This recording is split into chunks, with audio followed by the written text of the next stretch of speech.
El Clasico. तर आज म्हणे आय पी एलची एल क्लासिको मॅच आहे मुंबई इंडियन्स आणि चेन्नई सुपर किंग्सची. दोन्ही टीम्सनी आत्तापर्यंत मिळून 6 मॅच खेळलेत आणि त्यापैकी 2 जिंकून बरं का 4 पॉईंट कमवलेत प्रत्येकी. अर्धी आय पी एल संपायला आली, दोघांचे 4च पॉईंट झालेत आत्तापर्यंत. तर त्यामुळे हा खेळ नसून चाहत्यांच्या भावनांचा खेळ सुरू आहे असं मला वाटतं. तुम्हाला वाटत असेल की हा आज इतका निरुत्साही आणि उदास का आहे, तर आहे निरुत्साही आणि उदास मी, कारण मुंबई इंडियन्स चेन्नई सुपर किंग्सनी प्रत्येकी 5 ट्रॉफ्या जिंकल्यात आत्तापर्यंत आणि इथं अर्धी आय पी एल संपायला आली, दोघांचे अजून 5 पॉईंट सुद्धा झालेले नाही आहेत. तर आजच्या मॅचचं महत्त्व इतकंच आहे की दोन्हीपैकी कुठली टीम 5 पॉईंटचा टप्पा ओलांडून 6 पॉईंट कमावणार आहे. धोनी स्टेडियमवर आला ना, एक सगळे चाहते ओरडायचे, फुल स्टेडियममध्ये हल्ला व्हायचा. आज त्या चाहत्यांची गरज स्टेडियमपेक्षा क्रिकेटच्या मैदानावर जास्त आहे, कारण CSKची अशी वेळ आली आहे की त्याच चाहत्यांना येऊन बॉलिंग आणि बॅटिंग करावी लागणार आहे आणि मगच चेन्नई सुपर किंग्स जिंकू शकणार आहे. इंजुरीजच इतक्या झाल्या आहेत की प्लेयर्सच नाही आहेत, चांगले खेळणारे प्लेयर्सच बाहेर जात आहेत. पहिला धोनी असू देत, खलील अहमद असू देत आणि लेटेस्ट त्या लिस्टमध्ये ॲड झालाय आयुष म्हात्रे. चांगला खेळत होता बिचारा, इंजर्ड झालाय आणि IPL मधून माघार घेतलेली आहे त्यांनी. ह्या सगळ्यात ना एक समाधान आहे बरं का, एक समाधानाची गोष्ट.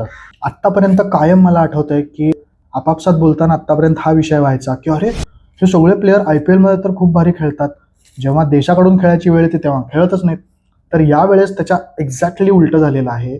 बुमरा म्हणा, संजू सॅमसन म्हणा, शिवम दुबे हे सगळे T20 वर्ल्ड कपमध्ये छान खेळलेत. संजू सॅमसननी तर 3 मॅच विनिंग नॉक्स करून इंडियाला जिंकून दिला, भारताला जिंकून दिला कप. पण IPL मध्ये सगळेच स्ट्रगल करतायत सध्या. तर माझी ना सचिन तेंडुलकर सरांना एकच विनंती आहे, सर आत्ता त्या संजू सॅमसनला काहीतरी सांगायला जाऊ नका. तो ना आपल्याच मुंबई विरुद्ध काहीतरी शतक बितक ठोकून परत मॅच जिंकून देईल. पॉलिटिक्समधून काहीतरी बोध घेऊन मुंबई इंडियन्स आणि चेन्नई सुपर किंग्सनी विलिनीकरण करायला पाहिजे, मर्ज व्हायला पाहिजे. आणि तसं जर खेळले ना तरच ते जिंकू शकणार आहेत किंवा रादर क्वालिफाय होऊ शकणार आहेत या IPL ला असं मला वाटतंय.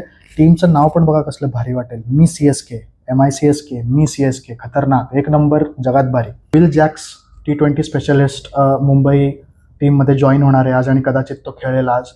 तर मी काय म्हणतो, जॅक्स खेळू दे नाही तर जिल खेळू दे, आमचा आज एकच प्रश्न आहे, will Mumbai win today or will it be CSK. त्यावेळेस दोन्ही टीमचे खेळाडू ना क्वालिफायर आणि फायनल आपापल्या घरी कैरीचं पन्ह किंवा आमरस खात बघत बसणार आहेत असं वाटतंय.